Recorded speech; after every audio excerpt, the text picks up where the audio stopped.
Welcome to the Brickworks Podcast, an extension of the studio based here in Burnham-on-sea. Our aim for this podcast is to have a completely open forum for conversation.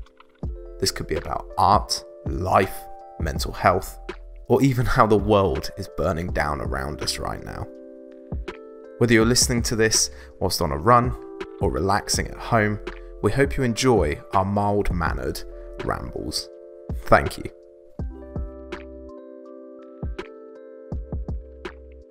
What's going on, Mickleback? Why haven't you got a tattoo yet? Hey? Why haven't you got a tattoo yet? Still working. I'm going to peer pressure you into it. I'm still undecided. No, I just don't like needles. Mate, so many people say that, and I'm like, bro, tattoos are not like that.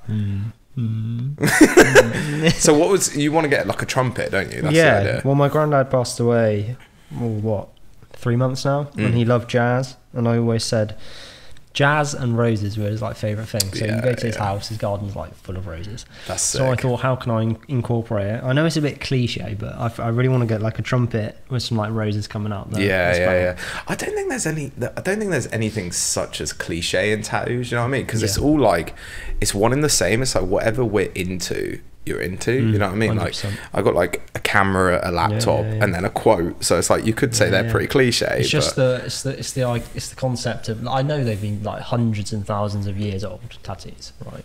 Yeah, they're pretty old. But it's more the if I have it and then I'm like, oh, I don't like it. You know, I want 100% know that you're into it. If I'm into it. Yeah. So it's kind of like deciding whether I want to do or not. It's like when I'm we went definitely to gonna coastline the other day. Yeah, mate. Like, let's not get down that road. I think it's one of those things, man. Is I put it off for so long. Yeah. Like I wanted to get them when I was like 16. Like my friends were like tattooing themselves.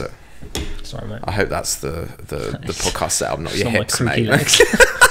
Your good set of legs. But they were all getting like tattoos at like 16, 17, 18. I was like, yeah, and then just never pulled the trigger until like my 26. I love it though, because it's like a creative, like you can express whatever you want through it. Yeah, 100%. But like I say, like I'll do it, and then I enjoy things for a short term, and then I'm like, I don't like this. So I don't want to like say, oh, I'm going to get a tattoo now, and then 3 or 4 months down the line, I'm like, nah. It's not for me. I get it. I want to be 100%. I think it's kind of part of it though. Like part of that sort of like risk in a way. Yeah. Like, because obviously we're both good friends with Mel. We met in different parameters.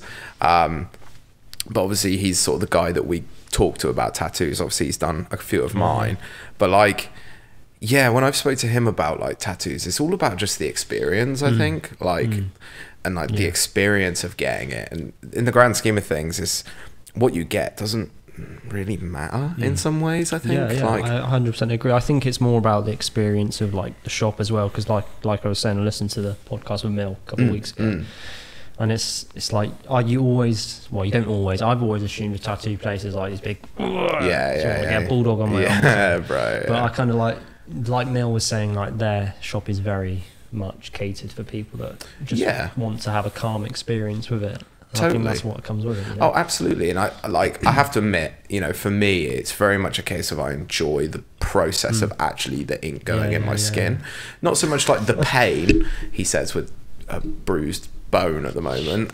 We won't go into that. I rode bikes with my friends yesterday. Went badly. Something like that. But like, it's not that I enjoy the pain per se, but it's definitely the seeing of it. And I think that's like, that comes from like my interest in art, like the process of like watching whether it's a painting come together or a picture or something like that. 100%. It's like almost, it's for me anyways, it's almost more enjoyable seeing the process than actually seeing the final product in a way. Oh no, I agree. It is the whole process of, it's like you take a photograph, that's your way of expressing art, but it's physical art on your body. So you're 100%. Basically a canvas. Your body is a canvas. Yeah, totally. So you know, and I don't know if yourself, like your working process, I know we've done podcasts in the past and we're good friends, but like for me, like as a photographer, like when I'm working on a project, I think I actually prefer the process of making the project than the final outcome. Like, really, it sounds really bad, but I'm not really that fussed about the final outcome,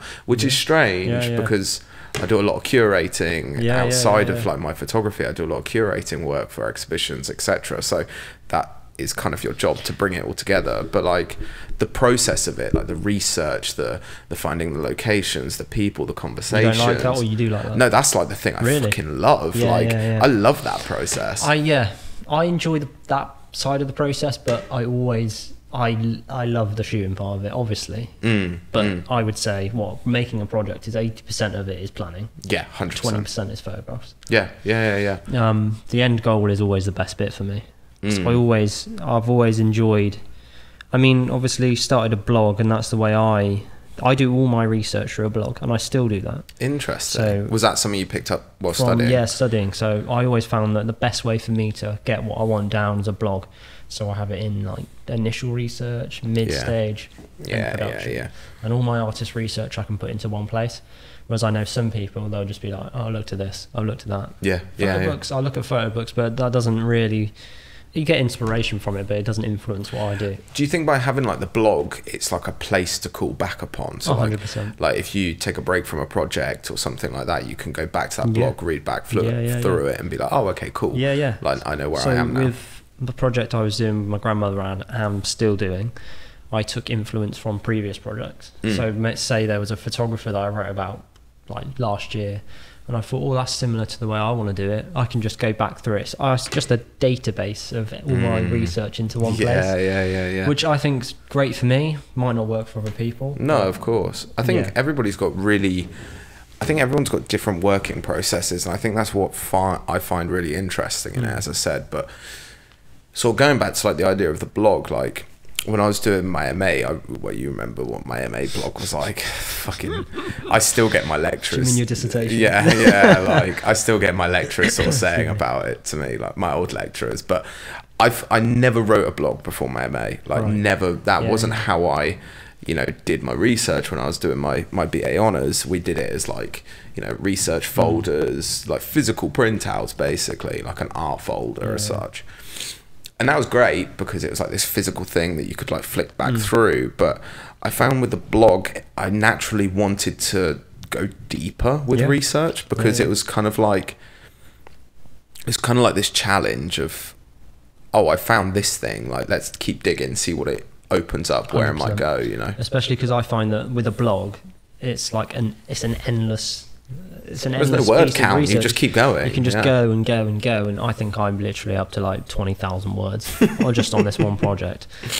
And I just type away. I can sit there on my laptop all day, headphones in, and I just zone in, and I can structure it how I want. I can chuck contact sheets on there to see how I've laid books out, like doing some stuff with you, helping me sequence it. I can write my notes on there. I've got it all in one place, and I find that being a dyslexic creative, if I've got everything in one place, then my mind's not going like jumbled. Whereas I get serious OCD if I look at someone's desktop and they've got like folder here, folder there, folder here. If it's all in one place, I'm a happy bunny. 100%. But if it's all over the place, like I went to see someone last week about getting some work done, and I opened my desktop and they were like, "This is the cleanest desktop we've ever seen."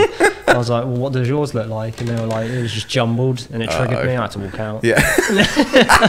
Honestly, that's something I would do. I just can't have a. But like, that's really interesting because obviously you picked up a lot studying. Because I think a lot of us, like, I don't want this podcast just to be about uni, but we both have been through the university system as artists, as photographers. And it's very interesting the amount you pick up from it, I think.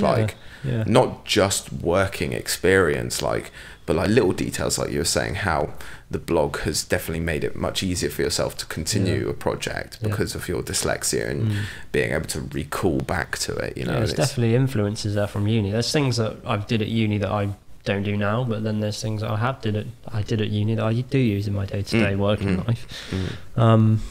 And I thought going into uni right at the start I'd hate all the theoretical stuff, but that's like opened my mind up to so many different areas. So like you were saying with painting, like we looked at artists, so art influences what I do. cinematography influences what I do. Just watching like a Netflix show and you see a shot you like, freeze the moment, take a screenshot, and it goes on the blog. 100%. I think like you can have all of these crossovers, these influential crossovers. That it's like, as artists, it's so valuable to have that, because it's that side is my creaky leg. I'll fix that side soon, I swear. It was doing it the other day. I was like, shit. To anyone listening or watching, don't worry, it isn't Mike's actually. It's the podcast. The woods like bowed a little bit. Anyways, I've lost my train of thought. Different forms of research.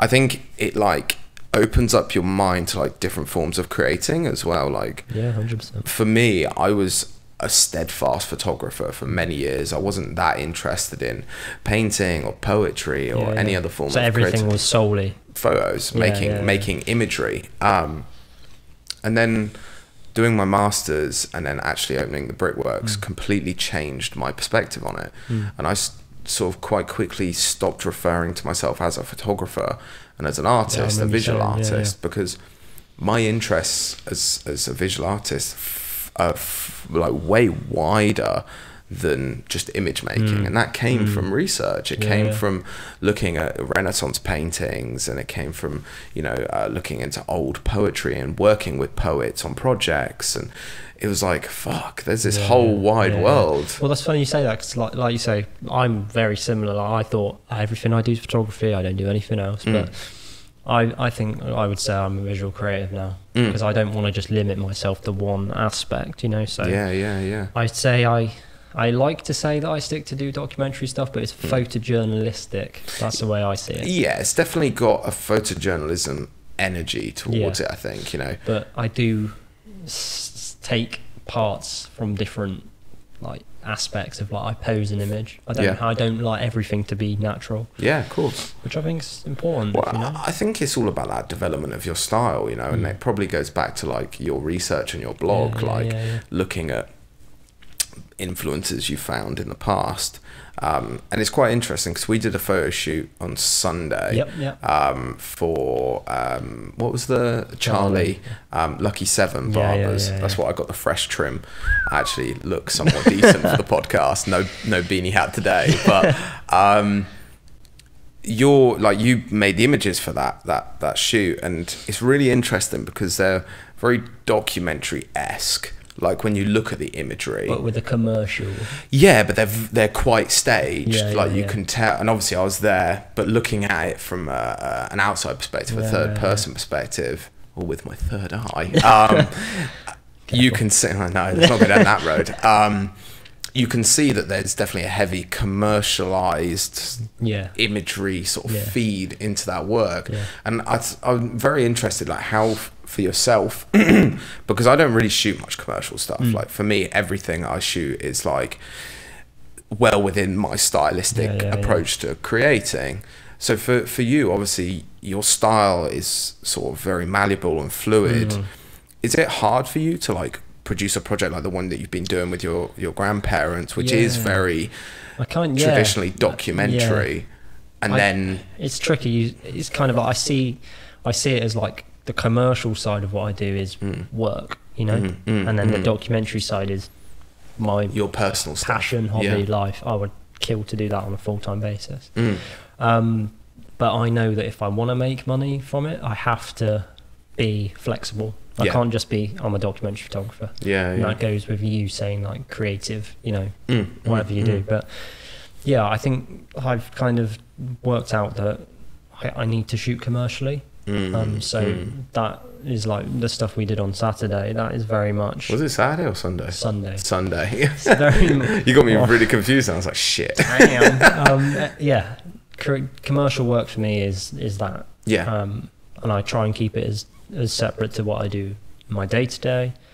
But I do enjoy it because it's different, and it's pushing myself to think when I'm shooting stuff like that is, how can I still interpret a little bit of my style on it, but not have it so it's a story, if you know what I mean. Yeah. I'm shooting with my mindset of this is getting in an editorial magazine. Yeah, of course. What do they want? Yeah. How do they want it? Yeah, yeah. And thirdly, how can I make this stand out? You know, it's definitely a different approach. Yeah. Like similar in that you're still making images, but like a completely different approach. I think my mindset when I'm in that moment of shooting commercially has to completely change in a way of this is for money. People want to see this. People are going to buy this. It's not going to be. Yeah, I think it's. Sorry to cut you off, but I think it's potentially more a case of this is for someone else. Yeah. Rather than this is not for me. Yeah, this isn't me pandering to my own, needs as an artist. Exactly. This is me being employed to make this work. And it's really interesting because. I don't feel uncomfortable doing it because I know I can do it and I know I can produce the work. It's just, when you have so much passion behind doing a certain style, you need to be flexible. Yeah, absolutely, and it reflects in the work that you make, whether it's commercial or your own personal projects. It reflects because there shows like a level of real interest in creating something that defines what the individual is looking for, whether it's yourself or the person commissioning you. But recently, you've transitioned, you've pulled the trigger, you're no longer working for a corporation, which I like. Thank fuck Mike is a full-time creative now. So what's that like?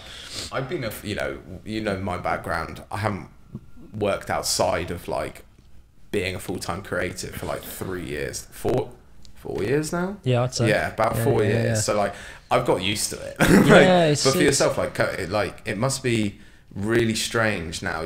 Because you came out of uni, went straight into pretty much that job with Aldi, and then now you're a full-time creative. Yeah, I mean, working with Aldi was great, and I was able to do what I wanted to do. Had the experience there, but yeah, being a creative full-time, it's still trying to like get your head around it. Like it's knowing like when you can take time off and still trying to figure out a schedule. Like I still kept my working routine of getting up at 7 in the morning, check your emails at 8, then I can go and do what I want.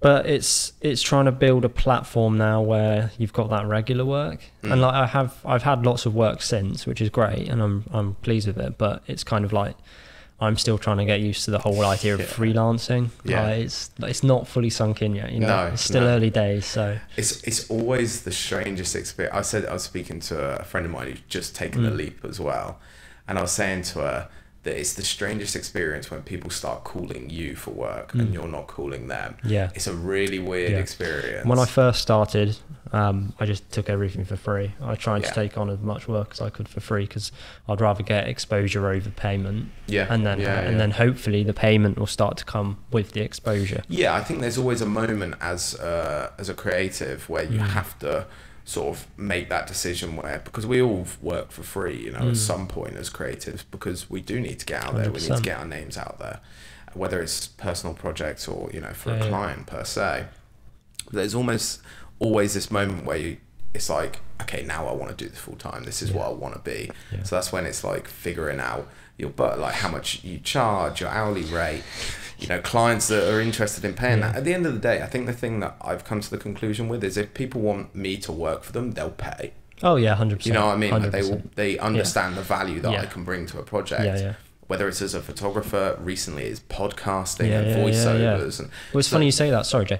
It's just because like I did a wedding 2-3 months ago, and then that followed on from another commission to another commission, and it's word of mouth. 100%. You do a good job for that person, and they're like, oh, they're good, and they recommend you to a friend, and then it's almost like a snowball effect. I think and that's the really hard thing I think it is for people to.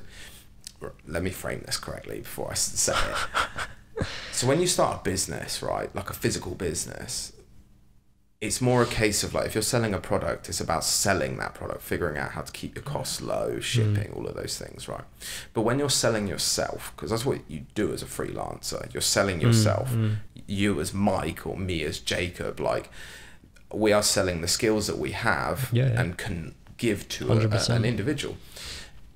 It's a completely different fucking ball game. Like, because how do you evaluate yourself? Like, it's not, you don't just pluck a number out the sky. You've got to really go deep into it. Yeah, and that's what, like you say, it's hard because like you obviously have that thought of like, oh, am I charging them too much, or oh, are they going to be happy with this? Yeah. But you kind of have to say that the way I see it is they're paying me for my creative ability, not my time. So it's always about what I can bring for them as a company. Yeah. And I found that people will, if they're happy the first time round, then they will come back to you. Yeah. And it's easier to keep a client than lose a client. Yeah, absolutely. And that's always my mindset. If I can make this one client happy, then that will lead to another client. Yeah, yeah. So for yourself, do you see yourself doing a lot more like commercial based work for the near future? Yeah, I'd say I've literally as well in Bristol, I've just been signed up to an agency. Sick. That's so sick, bro. It's not full time, but it's just and every now and again if they need work, they need work. But I'd like to take commissions on more. Definitely just with small businesses or businesses, and just being able to pick and choose when I want to work and what absolutely. I want to do. So yeah, I want to work all the time, but yeah. You won't one day, trust me. I've done that. But it's making the small steps to then progress to make the bigger steps. Yeah, absolutely. And I think for yourself, it's like you're in this stage now where it's like, this is actually this working. Is it. Yeah, like, yeah. Shit. Yeah. Let's keep this ball rolling. Yeah. But sort of speaking about like the ball rolling, obviously yourself, you haven't finished the project yet. It's not. I can never remember the name. Is it Sparrows? Yes, yeah. Sparrows, thank you. It's not finished yet. What's going on? Like, because it's such a sick project. Like, I've been lucky enough to see it. Yeah, like see parts of it and sort of come along with the experience of it. So to the people that don't know what Sparrows is, do you want to describe it a little bit? Yeah, so Sparrows is a personal project which it is focusing on my grandmother and my grandfather and her slow decline with vascular dementia and Alzheimer's.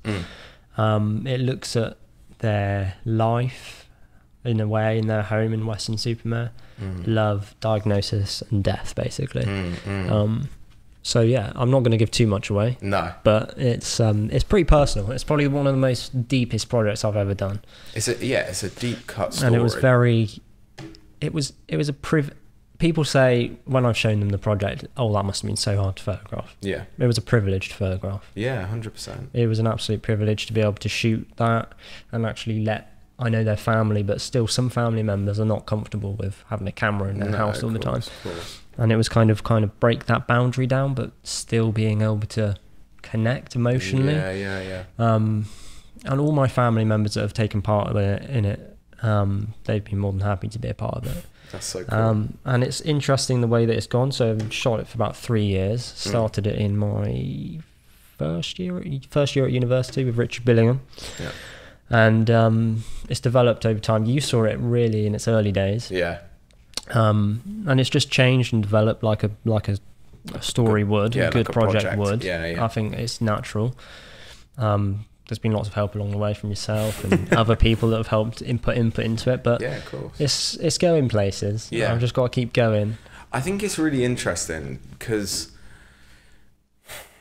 it's a tough subject matter. Yeah. To the long and the short of it, to cut the bullshit, it's a really tough subject matter because for myself personally, I've had family members pass away from dementia or dementia related illnesses. Yeah. So for me, looking at the work, it's this sort of moment of reflection for myself, looking back at my relationships with my grandparents who sadly have passed. But through your images, it's kind of this way of seeing without seeing, if that makes sense. And I kind of wanted it to be like that. I didn't want it to be just a project of, oh god, I feel really sorry for them. No, of course. Because obviously being shot over 3 years, it comes in the first year of when I started shooting it. I'll give you a little insight. They were together. They were really happy. They like bread and butter. They were always together. Yeah. And then obviously it progressed into the stages of like diagnosis and then recently death. Yeah. But it's just like, it's that gradual development of life. They were together for 60 plus years. Which is it's a really lovely way how they met basically. They met at their local church because they're obviously both really deeply religious, which is an interesting element in the story. My granddad hit my nan over the head with a badminton racket. Phoned her up, I think it was like 2 days later, and was like, I'm really sorry. Do you want to go for a date? As you do. And that's it. And they just got talking and they're together for that. But yeah, and I'm still shooting it. So my nan's, she's good. She moved into a home yesterday. So she's moved out of her home and gone into a home. Yeah. So that's another part of the story that I'm going to start documenting. Yeah, because of the physical confines. Yeah. So a house of 40 years. Yeah. To now a house. She thinks she's in a hotel. Yeah. She's having an absolute like good time, you know. So yeah. It's like the Hilton. Yeah. Oh, exactly. She was there like getting the champagne. No, it's really, it's nice to see, like, as your friend as well as like a colleague per se of working here at the Brickworks. It's really nice to see you approaching a really fucking challenging subject. Yeah. Like out of like subject matters, you know, family and also illness within family, it's always a hard one to approach. And I think it's also a really tricky one to approach in a context that there has been other projects like it. There has been other, not necessarily on dementia per se, but sort of family, like elderly relatives deteriorating and, you know, eventually passing. It's a really hard subject to sort of approach because it's completely individual, because it's your experience with your grandparents, but it's also shared. Yeah, it's a shared experience. I knew there was lots of projects like it, so I thought, oh, how can I do this differently? So it's kind of, I think it is different. I think it's different to the way that most people would shoot it. Like there's different aspects of styles of documentary photography in there. There's one of my favorite parts I've done of the project, which was a complete fluke. Yeah, I was sat their living room, it looks out on the garden. Yeah, I think you've seen the shot. And then my granddad's in his bed. Yeah. And my nan would always sit next to him on the right hand side. And then my other family members, and I just sat in the same position. Yeah. Every time a family member would come in, and I'd just shoot that photograph. Interesting. And it's now built up in a stage of Monday, Tuesday, Wednesday, Thursday, Friday. So I've got a week's worth of images. Yeah. And then on the Saturday and then the Sunday, he passed away. So it's kind of crazy. That's the middle sequence of the book. So it's kind of like the week, and then then it's this next chapter. But then there's a somber photograph of that Monday morning. Yeah, of an empty bed. Just an empty bed with my grandma sat there, you know. Yeah, that's and it was a powerful like set of images there. That's a powerful series of images. I don't know, you know, and this isn't me trying to disregard yourself by any means, but I don't know if you realise how powerful this project is. Yeah. Like the fact that not only is it a very current talking like conversation right now because of, you know, them finding drugs that help with dementia. Yeah. That was really tough. Yeah. That was really tough. Yeah, I could imagine. And my nan was a year out and she could have had it. Yeah. So it's like, that's really hard to hear, I'm sure. But I think it's really fantastic that you're it sounds quite strange, but I think it's really fantastic that you haven't quite realised how big this project is. No, I don't. I try not to. I try not to get my head over. No, of course. But I think because I'm not actually, I can. You know what I mean? Because I'm not shooting it, so I can see it from the outside. So for me, it's like seeing this work that you're producing. I'm thinking, fuck, this could be really impactful, really meaningful to people. You know? Yeah, and it's funny you say that because there's the lady that I shot this commission for.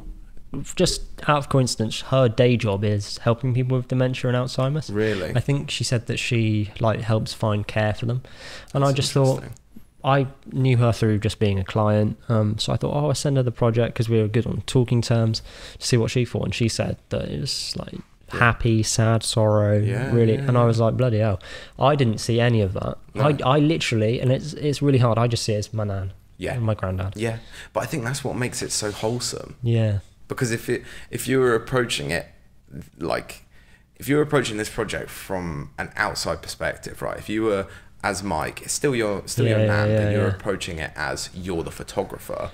like you're the artist making this series of images about dementia, right?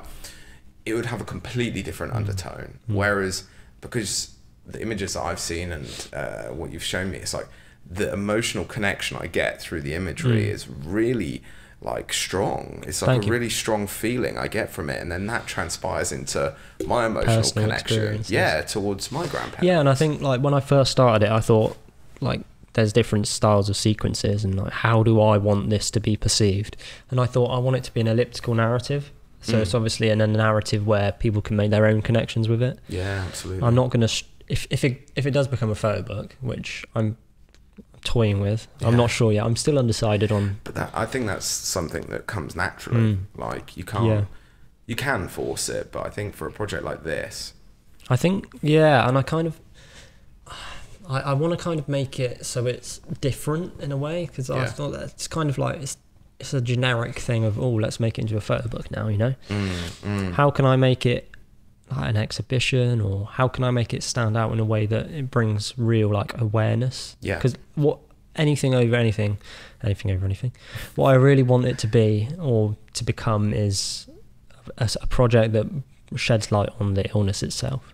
And I've always got that in my mind, that I want to bring awareness for help for other people as well that need it. Absolutely. I think I use the project as a way of grieving. I've only just realised that now. I use my camera as a way to hide behind it. And I suppose, you know, not to try and analyse it, but maybe it's a way of you processing it, like you're 100%. Processing an image. You know, it's this sort of emotional process that you're going through whilst making these and images, I just every time I visited, I would have my camera on me. But where it goes next, I don't know. I think I'll still shoot it, because obviously it's now my nan's in a home, so that's another aspect. And I think, I don't know, I think a couple more years maybe. I think it's that whole trope, isn't it, with I don't know if you probably heard it, obviously studying documentary photography, but you have like a 1 year project, a 5 year project, a 10-year project, and a lifetime project. Like we all as documentary photographers have these periods in our lives where we have these projects ongoing, and I feel like something like this is, you know, it's 5-10 years, like, but it's not putting a timeline on it really as well. I don't, because the last thing that you want to, I would say, it's the last thing that you want to do is put pressure on that, pressure on like, oh fuck, I've got an exhibition at the Arnold Feeney in 2 years, you know what I mean? If anyone works for the Arnold Feeney, can you I'm sure we can figure something out. We can get you in there, but it's like you don't, because you haven't put any pressure on the project, so it has this very beautiful naivety to it in a way. And it's like I found that if I kept shooting it, I'd burn out. I've literally, yesterday was the first time I picked up a camera for the project in a month and a half. Really? I think that's really good though, because otherwise you do just burn through imagery, like you burn through, and your perspective changes. Like, I don't know, like you with your projects, you know, you probably like Treasure Island revisiting, like Port Talbot. Was it Port Talbot? Port Talbot. If you kept going back there every Saturday for 3 years, you'd just keep shooting the same thing. Absolutely. Do you know what I mean? So it's like I went back yesterday, fresh ideas in my head, a different scenario, and I was able to capture something. Like you sit down and you just reflect. And it goes back to the blog. So I know you can't sort of say moving forward what you want to do with that project, but like you must have a bit of an inkling. There's things that are potentially going to go ahead, but I don't know. I'm still trying to work out like when's it going to be finished, like who's going to help me, like yourself. You said that you'd help me sequence it, so I don't know. I'm still this is the thing, Jay. I'm so undecided when it comes to like when's the project finished. When do you know it's truly finished? Because I could technically, and it sounds very sorrow, I could technically keep shooting this past when my grandmother's unfortunately not with me. Well, you know, going back to the question is when a project really finished. That I don't know if you would agree, but I don't think a project's ever really finished. No. You know, you could speak to a lot of artists and primarily documentary photographers, and they would all say that they want to revisit something, or they missed an aspect of a project. Like, I don't think it's ever finished. I did have an idea to release a small snippet on National Alzheimer's Day. just because I What know day would that be? September time, so that gives me a couple of months. Yeah. Whether I'd be happy to do that, I'm not sure. We'll see. But yeah, I don't know. This is the thing. I'm so indecisive when I can do the first stage, the shooting, and then when it comes, like you'd say at university, anyone that knows me at uni would say, when it came to the final book, exhibition or whatever, he can't make up his mind. I cannot make up my mind. Mike the mind muddler. I literally just don't know what to do, because you spent your whole time like putting so much emotional like interest into what you're doing, and then you're like, it's finished. And people always say, well, you should know when you start a project how you want it to end. Well, I kind of disagree. I kind of think you should focus solely on like the shooting aspect of it. You can give all your time to that, and then maybe let that naturally form into something else. Yeah, interesting. Gather interest through, I don't know, I've had a bit of interest through social media. Yeah. Nothing like solid, but I suppose the thing with it is it becomes this really hard aspect to this project, because it's such a personal project, right? Yeah. It's about your grandparents, and sadly their slow decline in many ways. So it's really a question of like, not to go down the fucking carry on, brother. Here we go, fuck it. It's a question of morality, like how you feel towards using these images and using your grandparents in some capacities to further your career. Like, you know, like, to be brutally honest, that's what you're doing is, although it's very much a personal project and very much a very personal project, at the end of the day, you're going to want to show this work most likely. Yeah, and it's gone through my head. I've had stages where I'm thinking, oh, is this morally right? Or do you think my mum would appreciate this, of her parents being put out there to the world to see? But like, she's cool with it. She's really happy for me to do that, you know. And like I've said to her and other family members, it's I've always held a passion within capturing really personal moments. Yeah. And they see that, and they were like, "Look, do what you need to do," you know. See, that's what shocked. That's what shocked me the most. Yeah. I thought that they would be like, "Whoa, hold on a minute," but they were like, "No." They were like, "No, do what you need to do," and they were happy to see the work. And I've showed it to other people that are close friends of my granddad, and they were like, "Bloody hell!" They were like, it really emotionally hit them. And I'm not very good with dealing like with emotion, and I was like, "Whoa, maybe this is serious," you know. Yeah. So yeah, I think, in a way, I'm happy for it to like be out there, but in a way I'm thinking I don't want to use it as a guilty. I feel almost guilt inside. Yeah, that's sort of, you know what I mean? What I'm thinking is like, because there's going to be a level of like in one's mind where you feel potentially, maybe not guilt, but you feel like you've used this moment of your grandparents' lives to sort of like further your career ambitions and stuff like that, and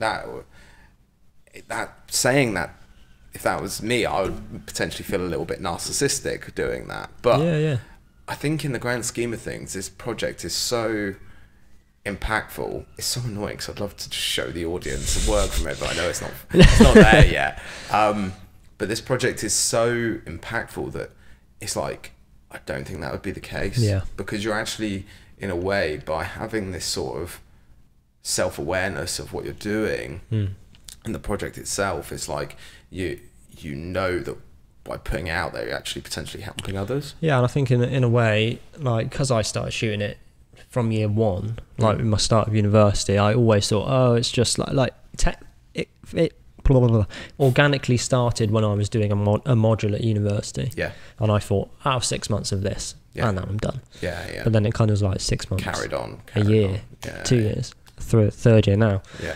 And I was like, I don't feel guilty because I've captured them at their happiest moments, and I've also captured them at their worst moments. You know, kind of a time capsule in a way. It is literally a TARDIS, bro. Yeah. And I'm literally start dropping Doctor Who references. I'm literally like at the point of like I'm pleased that I've done this. Yeah. Because so many people have been like, look, this is really good. Not good as in, oh, you're amazing, Mike. No. Because I'm not an egotistical person, but in a way, they were like, it's good that you've got these memories. And like, my mum has a really close friend who, sadly, I think her father passed away with something very similar. And she's like, I wish I did that, you know? Yeah. But I don't want this project to lead me into commercial work. No. So it's a completely separate entity. 100%. Interesting. I'm not going to allow that to happen, because I don't want to get work off of a very somber moment in my life. My family's life, you know. Yeah, because that's the way I've been thinking about it. I'm thinking, if this leads on to something else, brilliant. But if it leads on to work where they're like, oh look, there's a sad family, can you go? Do you know what I mean? Yeah. It's a bit of a tricky one in that regard, I think. But you're doing some work with Mill, aren't you? I think. Yeah. So good old Mill. So I was really interested in his. Obviously, he spoke about it last time he was on your podcast, didn't he? About his autism diagnosis. He's so open with it now. 100%. And the man's an absolute. He's so lovely. Basically, you're denouncing your love for Mill right now. Oh, Mill's a lovely guy. If anyone met Mill in person, a wonderful man. I've got a lot of time for Mill. I first met Mill actually shooting commercial work for their tattoo shop, and I think we just got chatting about him wrestling. Obviously, you took some photos of him wrestling, and then obviously found out through his autism. We're like, look, let's document this, you know. And he was so passionate about that. Yeah, that's kind of what drew me to it. So yeah, we haven't fully got the ball rolling yet, but we did a shoot 2-3 weeks ago. Yeah, it was great fun. Like, because you've. Sorry to talk over you, That's but right. you've made a lot of projects about sort of disabilities or issues like social issues as well.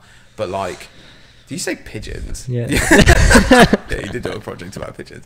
But like, you did the project about the blind individuals, and then obviously the stuff you've been doing with your grandparents with dementia, and then obviously Mill with his autism. Do you think there's a bit of a, like, because obviously from an outsider looking in, there's obviously a bit of a draw to use lack of a better term, disabilities for yourself as a photographer, as a documentary photographer. Do you think that's subconscious or a conscious thing?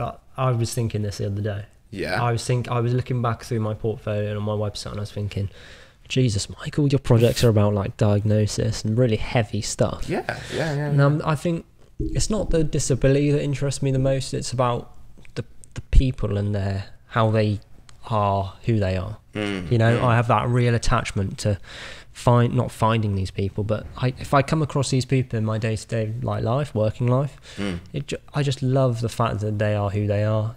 Yeah, I think there's a level of like openness to it's some of these be, individuals, you know. I love the whole idea of like their like background, where they live, what they do. It just really interests me. People interest me. That's why I shoot people.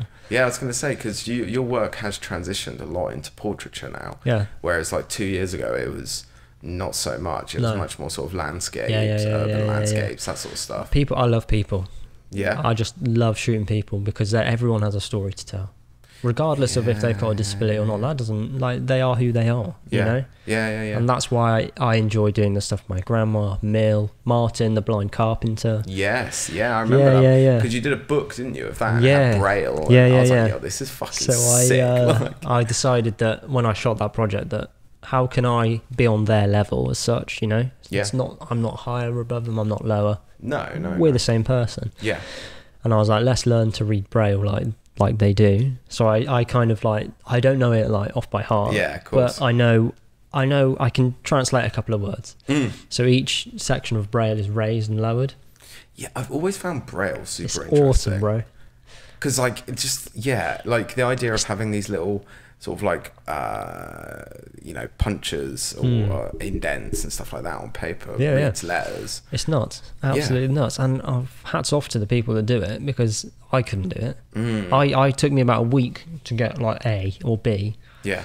But yeah, I learned how to do that, and then I learned how to design it. So I put that into a book. Interesting. That went to Bristol.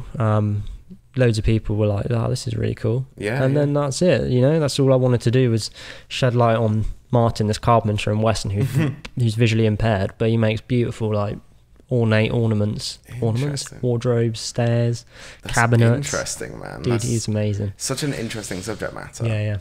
Like, I can see why, as yourself as an artist, you're drawn to these individuals. But I'm always cautious not to be really like, oh, he's got a disability, you know. I don't like that, and that's what I try and avoid. Okay. I'm not trying to focus on them because they're disabled. Yeah. I like to focus on them because we're the same what person. they do, you know? Yeah, definitely. Like Neil, tattoo artist, wrestler. Yeah. Just an interesting background. Just a cool guy, yeah, you know? Yeah.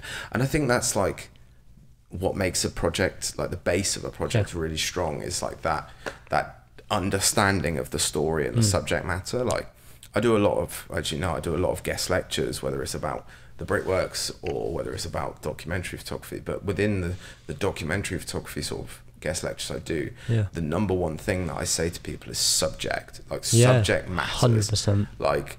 And do you see that with, I'm interviewing you now, that's all right, do you see that though with the young people that are coming up when they want to do their... It depends on the level, like where they are as an artist. I think at school age, sort of, 14, 15, 16, there's starting a development of who they are as an artist, or at least an inkling of what they're interested in, whether it's photography or painting or contemporary art. But I think once you cross over into sort of more of a like adult ages, so like 18, 19, 20, that development becomes much faster and much deeper in a way. And I think you do see the understanding of the story and the subject matter on a deeper level. I think for myself, coming from an MA background where the subject matter is so vital to the storyline or what the story one is telling, it can be tricky sometimes going back. And sort of, I've always found it hard with guest lectures. I love guest lectures. They scare the shit out of me, but I love them. Like, I get so socially awkward unless I've got a shit ton of caffeine in me, or I crack a joke and somebody laughs. I'm like, we're in. But the process of doing that, actually helps me as an artist, because by going back to, A-level, B-Tech, and BA levels, it helps for me to go back to those sort of age groups and get a better understanding of what they're interested in. Because as an artist, we're making for ourselves primarily, but we're also making for an audience in some capacity. So it's interesting to see what those audiences are interested in or what they're working 100%. on. So I think, there's some real cool stuff. Like, there's some really talented young people that I'm looking at thinking, oh man, I wish I was doing what they're doing. And I think, like, anyway, in the Southwest anyways, there's a lot more support here. Slowly there's becoming more support in the arts, especially if you're a young artist, locally here with King Alfred School, etc., and Western College. But there's still not enough. But it's good to see, because that's really loose. Sorry, I was about to fall off that. To anyone listening, I almost just literally undid the whole mic stand, and that would have collapsed on the floor. That would have been a drop mic. But I think the biggest thing that I ever did was get back involved in these areas, because I think that's important. Because you're developing the younger people, you're developing yourself as a person. Absolutely. And I think, as we've spoke about before, I think community and collaboration is vital, and I think as artists, photographers, visual artists, we have this ability to be able to work really well on our own, but also question ourselves too much on our own, if that makes sense. Oh yeah, I constantly go through a process of thinking, Jesus, I fluked this all the way here. Yeah, and I think we do that because by being self-aware, I'm not going to go down this road because this is a long conversation, but by having a level of self-awareness which comes from being, a creative and analysing our own work and others, like your blog, we develop a level of self-understanding in our general day-to-day lives, because this whole term emotional artist and all of this stuff, although it is a stereotypical trope, it's pretty fucking true, because we are naturally more self-aware with ourselves, and because we create and we have built that level of self-awareness, right? The one thing you don't necessarily see at younger ages is that. And that takes time. That level of self-awareness takes time. And some people have it as an instinct. Some people are very good at that straight away. But I think, like you say, it develops over time. Which is good. It's a good thing to have. And I think, yourself now works here at the Brickworks with, not with us, but in the space. And I don't know if yourself has found, but being around creatives, even if it's for a few hours a week, it changes that level of self-awareness, because you can start to bounce ideas off 100%. of people, whether it's me and George shooting each other in the fucking face with Nerf guns. Or me. Yeah, or you, because you just don't. Vinny, literally, bless her, she gets so pissed off when we just start like having Nerf wars. Anyways, we do work, I promise. Promise, Mum. Promise, Mum, and Town Council.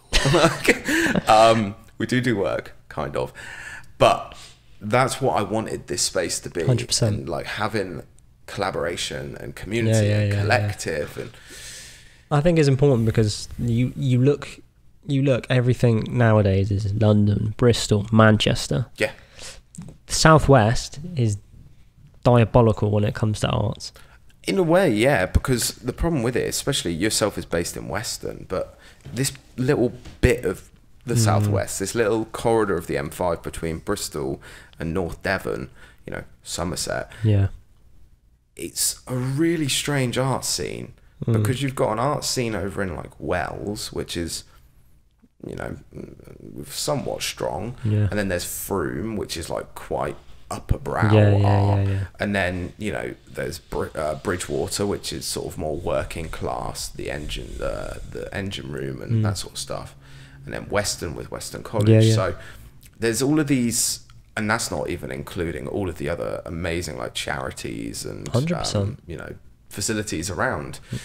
But it's all very much dotted around, and I think that's sporadical, isn't it? Very much so. And I think that's the thing is, as a young artist, being in a city makes way more sense, because you have everything within 20 minutes of you on your doorstep. Yeah. And there's also 100,000 other people in that place who are like-minded. Yeah. So my, biggest advice to people is, don't, like, if you come from a small town like Burnham or Western, it's like, don't negate it. Like, don't think there's no opportunities, because there is opportunities. You just have to go out and find them. But understand that being in a city, or not necessarily just a city, but a place with a much stronger art scene, will help you develop. Yeah, and I think, like you say, it's developing that, and it's working out when's the time to really push on. Yeah, 100%. Like, I think within the next couple of months I will be in Bristol. I just think that's where I need to be now to take that next step within my own commercial work. Yeah. Well, there's bigger commercial clients there and stuff like that. So, but the thing with it is, something like that, as I'm sure is you have to understand that by going to a place where there's more work, there's also more competition. So it's like the game becomes much harder. Whereas down here, I know I refer to down here as like it's the fucking outback. It's not. Wild West. Yeah. But, sort of down here, say for Burnham, for example, I can count the number of professional photographers in this town on one hand. Yeah. Oh, yeah. You know what I mean? Yeah. Like, easily. Whereas you go to even Western or somewhere a little bit bigger like Taunton, way more people, competition becomes harder. Go to Bristol, competition's way like, you see what I mean? So it's like, hustling in silence. Yeah, very much so. And I think it's all about having that understanding that, like, it's going to take time. It's going to take time and patience to build. Well, I remember, and like when I came out of uni, or I think I was in the last 2-3 months, the tutor said to me clearly, and to the others in my class, that you're not going to make it as a freelance photographer until the first 3 years. Yeah, it takes so long. And I look now and I'm thinking that is so true. Yeah. I was thinking, no, we'll be able to just do it straight away. Yeah. Because that's that sort of young naivety that we have. 100%. And I had it at uni. Yeah, 100%. I think we all have at some capacity. But it's crazy, because you can and do build a career. It just takes that bit of time, I think. Yeah, I agree. But what I really think is important is, when you come out of university, you kind of have to accept that it's not going to always be the dream, I think I got to a point where like, I've entered so many competitions with my work that I've done. Oh my God. But you have to kind of realise that rejections are a natural process of progression. Yeah. And I've really found that to be a benefit, Yeah. And I think it's important to understand that it's not a step back, it's a step forwards. Absolutely. And I think, I don't know if you would agree. I had this conversation with Doug on the podcast a few weeks ago, but this idea of actually having to grind, like getting out of uni and really having to like grind and put the work in. And I don't mean that in a toxic perspective. I mean just really showing passion for what you want to do actually shapes you much more as an artist than if you just walked out of uni and somebody signed you straight to an agency. It's like when I was at uni, I was like that. I have no intention to shoot commercially. Yeah. And I was thinking...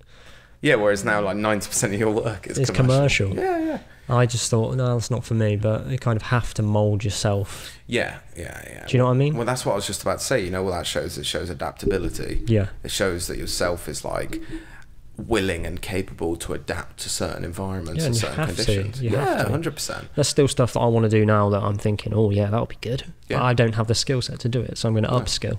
Yeah, you build and understand and I'm going to do what's his name? Who's the guy that said everyone has to upskill?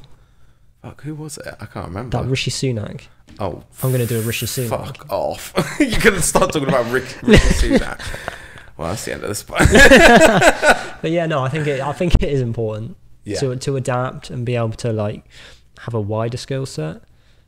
Yeah, just have more passions in different areas, you know, 100%. because it's so easy to like pigeonhole oneself, not to use a famous Mickey quote, pigeons. Oh mate, George for some reason is obsessed with he loves pigeons. you and pigeons. I think I think I was at home the other week. I was just filing through some emails. I open up my phone. There's George. He'd sent a video of my like pigeons. Yeah, I'm like, George, seriously. He calls them Mickeys. Like when he sees them, he's there's a Mickey. It's like because you did the project on pigeons. But do you know what? I look back at that and I'm thinking, I was thinking that was so cool. Oh yeah, it was a sick project. I love that project. I think, and please don't do this out of context. Nah, please. I think your main area for yourself to work on as an artist, right? Your main area, and this is me looking at it from, being an artist liaison or whatever, and also as your close friend. I think you just need to put your work out more, be more confident in what you're creating. Yeah, but do you know what the thing is? I find it so hard to know where I put it. That's the easiest part. But I find that the hardest part. There's so many platforms. Yeah. You just pick one and stick to it. Yeah. Whether it's Instagram, like social media, for example. Your website is your website. It just ticks along. See, I was having this conversation the other day. If you look at my Instagram, it is solely documentary work. Now, I don't know how I would feel about putting my commercial work on there. What makes you say that? Just because I see it as a documentary platform. Whether I then have a bit of both, you know what I mean? Arguably, I would say that it's a platform to showcase yourself. Yeah. It's whatever you want people to buy into. Really. Yeah. That's what social media is at the grand. In the simplest form, if you're not using it just to share pictures of your dog, like how social media was intended to be used back when it started. But if you're actually using it for the purpose of showcasing Mike the artist, then it's more a case of figuring out what does Mike want Mike the artist to tell people. Do you want to put out in the world that you're a hardcore documentary photographer, or do you want to showcase people that actually you do a lot of commissions, versatility, like you could play with color schemes, so you could look at having your documentary work, the imagery has white backgrounds and the commercial work has blue, I don't know, but like you could play with that so it creates this color palette. That's what I was trying to think. I was thinking, how can I separate the two? And I had a stupid thought. I was like, let's just make two completely different accounts. I think that was the case a few years ago, but the way that this is totally personal in my opinion, but the way that I see social media as an artist is it's your platform for you as an artist, right? So it's your personality, who you are, right? So I know I don't post a whole lot on my Instagram now. But yours has evolved, hasn't it? Because you've put like paintings. And, but that's who I am as an artist, and that's my evolution as an artist. And I know that if people want to hire me for commissions, they know where my website is because I've built up a good level of contact with people, or they just call me, you know what I mean? Whereas for yourself, maybe it's a case that, if you're looking to work on larger scale commissions, maybe it should be looking at ways of better putting your work out in the world. We were talking about yourself, a approaching agencies and stuff like that, and magazines, and we had quite a deep conversation on which I actually have sent postcards out now. Sick. So, so like that's a whole conversation maybe for another podcast. But I think that's the one observation I have with yourself. Not to like say 100%, because it's not a point of like I know I need to do it, but it's like, where do I do it? You know? Yeah. I've got all this work pent up. Absolutely, and it's the same as like organising a book. It's the same concept. Like a book has a start, middle, and an end. Social media has a start, middle, and end. It just depends on the life cycle you want. You know, I don't know how other people approach it, but for me, if an image has been up there for 6 months, I take it off. Really? Yeah, because that's not what I'm making anymore. Yeah. True. Unless I'm still making that work, it's not what I'm making anymore. So why do people need to see that work? They don't. Yeah. They can see it if they want to go somewhere else and see it, where there's a deeper archive. But my social media is what I'm working on as an artist currently, right I didn't now. Realize that. So like, that's where I put my work. That's why I don't share a whole lot right now, because I'm not doing a whole lot of artwork right now. Because do you feel I feel sometimes though there's a societal pressure to keep current, and if you don't post, then people just forget about you. Yeah. So I used to be, which I don't like. Sorry, I don't like the fact that on Instagram you can click on all your followers and then there's least interacted with. Really? Yeah, and then you can select who you least interact with and delete them. I didn't know that was a new feature. Yeah, that shows how much time I spend on social media now. Which new is features, like, whoa, I'm like, huh? It's crazy, right?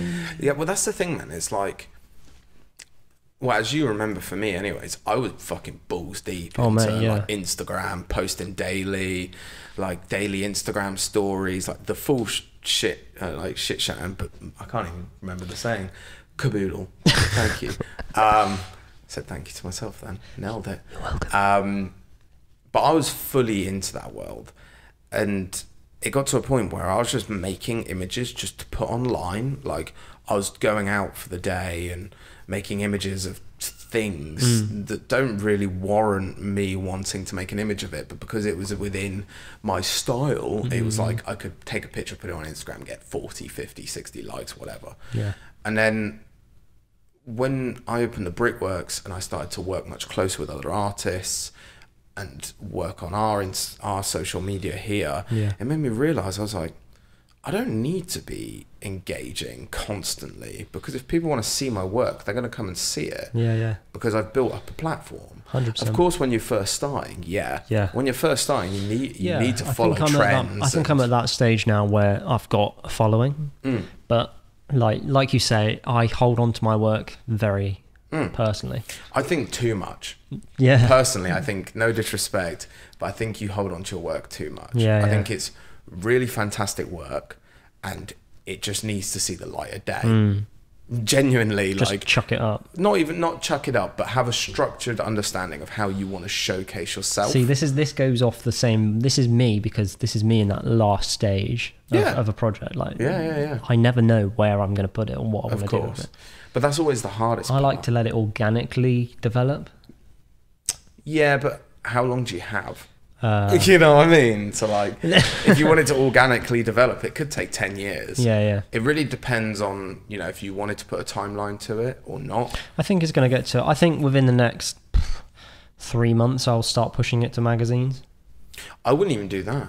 Well, I would, but like, sorry, I don't want people to think that I'm trying to give you like career advice or anything, but like, honestly, I've had so many people say that, but, Sorry, brother, my knuckle. I think the thing with that project with Sparrows is like, it's such a great project. And if it's, for example, if it is about awareness, like you sort of said, and about bringing awareness to dementia and dementia patients and families that deal with, elderly relatives with it, there's an argument to be made that should be seen. Currently. Yeah. Yeah, there's an argument to be said. Yeah, there's an argument that work should be going out and speaking to people if it's trying to make a change. Because this is the thing, is if you want to have an exhibition of that work, or you want to put it in a big gallery, the only way a big gallery is going to see it is either you reach out to them or they see it somewhere else. Yeah. And how many emails a day do you think a gallery gets? Oh, hundreds. Thousands. Hundreds of emails from artists like, hi, my name's Mike. Yeah, can I do a work? Like, you know what I mean? Like, yeah. Whereas if you're out there in the world and pushing it, not pushing it because that sounds like it's like fucking look at me, like, but showcasing your work and showcasing this fucking phenomenal story you've captured. Yeah, I've started to make some inroads. I'm starting to try and slowly get some like eyes on it. Yeah. But like there comes a stage where I'm in the back of my head, in the back of my head I'm thinking, it's not finished. In the front of my head I'm thinking, it's so current right now, I might miss an opportunity in the future. To get eyes on this work. You know? Yeah. And I feel like I don't want to say like I haven't got an ego, but I feel like with this project, I feel like it could catapult me onto something else. Yeah. And I think it goes back to that conversation where it's like, what do you want from the work? At the end of the day, that's you know, we all create projects, imagery, whatever it might be, for different reasons. And at the end of the day, those reasons are to showcase our skills. Yeah, I agree. So at the end of the day, it's like, what do we want from it? Yeah, I think what I want from it, and I know I've said this earlier in the podcast, but what I really want from it is awareness. So like reaching out to Alzheimer's UK, Vascular Dementia UK. I've had conversations with them before, but nothing came of it because that was in the first year. Yeah. Now it's developed more. I'm feeling like, oh yeah, I could pitch this to them now. Yeah. So it's just kind of like, I know there'll be eyes on it, but I don't know, Jay. I'm so indecisive when it comes to the final thing. I think like I'm leaning towards an exhibition because I feel like, for me personally, that if it's a photo book, it's just going to get lost. Could do, yeah. Because so many photo books have been done on it. Whereas if I have an exhibition, I can then write to people and be like, look, do you want to come and check this out? Yeah. Give you a free beer, you know. That's how you get everyone through the door. Trust me. Non-alcoholic as well, if you go absolutely that way. My guy. But yeah, I think that's the way I'll do it. I would really like to have it in Bristol, because I feel like if I have it in Bristol, it's, for me, that's, it sounds so bad, but like it doesn't sound bad. I've always had the dream of like the city that I live next to is Bristol. Like that'd be huge for me. That's like me going to London. London's just, I'm not a big fan of that city. Bristol for me, I've like grown up around the area, and I've always had the goal of I will one day have my own exhibition somewhere in Bristol. Yeah. You know? I genuinely think this work has that ability to do that. So like I'm going to just really push it. And then I was thinking, then hopefully by doing that, something else will come of it. Yeah. But in a way where it's not feel sorry for me, you know? No, it's awareness. Yeah. I think that's a nice way to end the podcast, actually, on awareness. Sounds like a bit of meditation. ASMR? ASMR. Do you want me to do an ASMR outro? You ready? Come on. Actually, no, you need to promote your shit first, then I'll do it. Check out my So you can find my work on Instagram under Mike Butt Photo, and my website is Mike Butt Photo, www.mikebuttphoto.com. Hell yeah, bro. Everything will be in the description below, whether you're watching this on YouTube or Spotify, Google Podcast, Apple Podcast, all of the podcasts. You got all of them? All of them, bro. We don't play about with distribution. What's that? DAZN? Oh no, it's the boxing DAZN? Yeah, I was not that one. But yeah, shout out to Mike coming on. Make sure you check out Sparrows when the project's finished, and we're definitely going to get him to do an exhibition at some point in Bristol, and I will make sure that happens. Thank you, brother. I will kick you through the door. Like, talk to them.